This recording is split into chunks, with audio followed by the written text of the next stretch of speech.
You ever see a man get punched so hard his entire world collapses, and then watch the fire that comes after burn down a whole rotten system? That's exactly what happened on a Sunday afternoon. So perfect it was almost suspicious, the sun a golden sheet over Sterling Creek estates, the lawns trimmed like they had something to prove, the air humming with quiet money and carefully managed peace. I'll never forget that day, not because it started like any kind of storm, but because it started with a dog and a tennis ball. I'd been at the Bureau for over 2 decades, navigating every minefield DC could throw at a guy, clawing my way up until finally, I could afford this. A backyard big enough for my golden retriever Apollo to run wild, a house my wife was proud of, a spot safe enough for our kids to come home for Thanksgiving without me watching the doors all night. That day, I wore the silk shirt Sarah had given me for my birthday, embroidered with little red flowers, felt soft, cool, like a second skin. I remember thinking how peaceful it all was, the dog panting at my feet, my mind finally quiet for once. But for people like me, peace is rented, not owned. And it doesn't take much, a single screech of tires, the wrong kind of glare from a cop who thinks this neighborhood belongs to him. And suddenly you remember you're always just a heartbeat away from the old dance. Officer Mike Callahan, built like a cinder block, skin already burning in the sun, carrying himself like he owned every inch of these streets. He pulled up right outside my fence, left his car, doors swinging open like the world was his living room, and looked me up and down like I was a riddle he'd already solved. In his eyes, the silk shirt, the big house, me, none of it made sense. The excuse was the dog, as always. He stomped across the grass, slammed his door loud enough to set the birds flying. Hey you, gravelly, all authority and attitude. I kept my voice calm. Can I help you, officer? Apollo sat next to me on command, tail thumping, probably the friendliest threat in the county. But Callahan didn't care. Noise ordinances, he grunted, hands heavy on his belt, just daring me to push back. We got rules here. When I told him the dog was just playing, that he wasn't bothering anybody, Callahan just sneered. It's bothering me. I'm the one who matters right now. You people move in here and think the rules don't apply. You people. There it was, just hanging in the air, thick, ugly, and all too familiar. Here's the thing. I've stood in front of mob bosses, foreign spies, politicians with more secrets than God, and I wasn't about to be rattled by a neighborhood cop. I'm on my property, I told him, careful and clear. I don't have to show ID unless you suspect a crime. My dog's not a crime. He bristled, face going redder. A regular lawyer, huh? Disturbing the peace is whatever I say it is. And with that, we had our showdown. Curtains were twitching up and down the street. Neighbors watching, silent, pretending not to see. I could feel it, that old tension, the kind that sits in your chest like a wait. I told him, as gently as I could, to leave me and my family in peace. I turned away, just a little. In some places, that's a challenge. Don't you turn your back on me, boy. He spat that word. Before I knew it, he was through the gate, hand on my shoulder, spinning me around, and then the punch. Fast, sharp, right to the jaw. Everything blurred. Apollo leapt up, low growl rolling out of his chest, the kind of sound that makes you realize even the sweetest dog has a line you shouldn't cross. Callahan stepped back, hands shaking, probably as shocked as I was. He'd crossed a line, and some part of him knew it, but the rest of him just doubled down. You're under arrest, he blurted, like he was trying to convince himself. For assaulting an officer. Resisting, I just looked at him, still tasting blood, and said, on what grounds? He started reaching for his cuffs, voice rising for the audience behind their windows. That's when the threat got ugly. He told me he'd shoot my dog if I didn't call him off. I gave Apollo the command, even as I stared Callahan down. He cuffed me hard, wrenching my arms, wanting me to feel small. But here's what he didn't get. He thought he was humiliating me, teaching a lesson to the new guy on the block. He didn't know who he was cuffing. He pushed me toward the car. I told him my name, Marcus Thorne, Deputy Director of the FBI.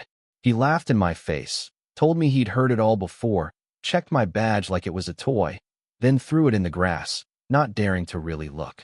Nice try, he said, too loud, too forced. Impersonating a federal officer, he added, piling on whatever charges he could think of. My wife, Sarah, stood in the doorway, frozen. That look, shock, pain, disbelief, I'll never forget. He shoved me into the back of the squad car, then radioed in like he'd bagged a trophy.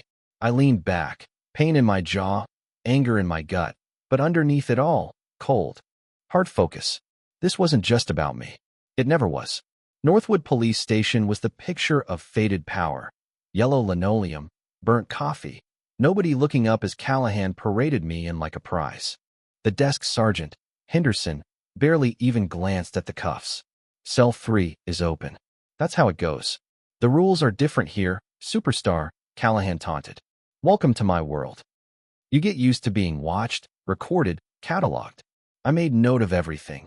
The absence of cameras, the look in Miller's eyes when he showed up. Chief Frank Miller, slick back hair. Fake smile.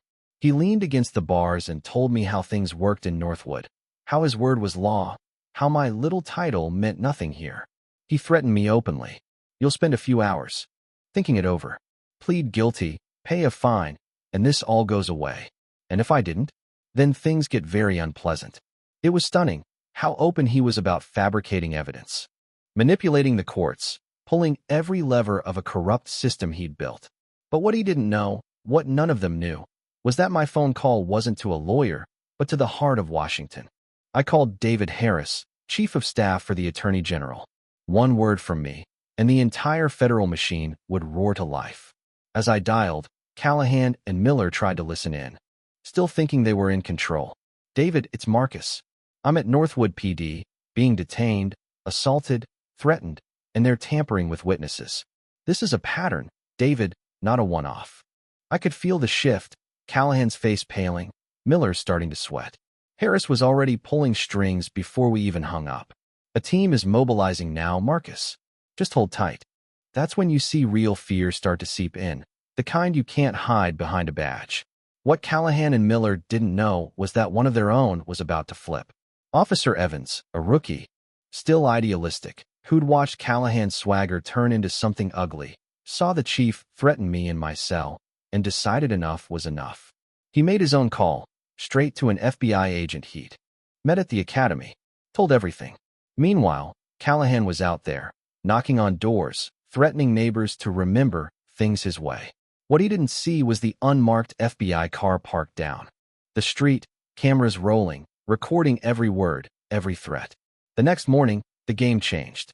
My release was sudden. Chief Miller nowhere in sight. Personal effects shoved at me. Not a word said. I stepped out into sunlight, got scooped up by Agent Rossi from the field office, and whisked to a federal safe house. Inside, agents pored over maps, files, live feeds, plotting out how to bring the whole thing down. We didn't go for the big, noisy takedown. Not right away. We set a trap. Let Miller and Callahan believe they'd won. Evans, the inside man, let slip a rumor. The feds were mad at me, not them, and I was about to be put on leave. Miller ate it up, called in his own network, started bragging about teaching a lesson to some hotshot from D.C.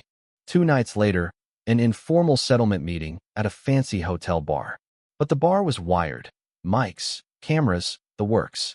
Special Agent Cole, undercover as a Justice Department lawyer, got them drinking and talking. They spilled everything. Years of corruption, planted evidence, racial profiling, payoffs. They even named names. The arrogance was breathtaking. When Cole slid a fake settlement for them to sign, they scribbled their names, writing their own confessions right there.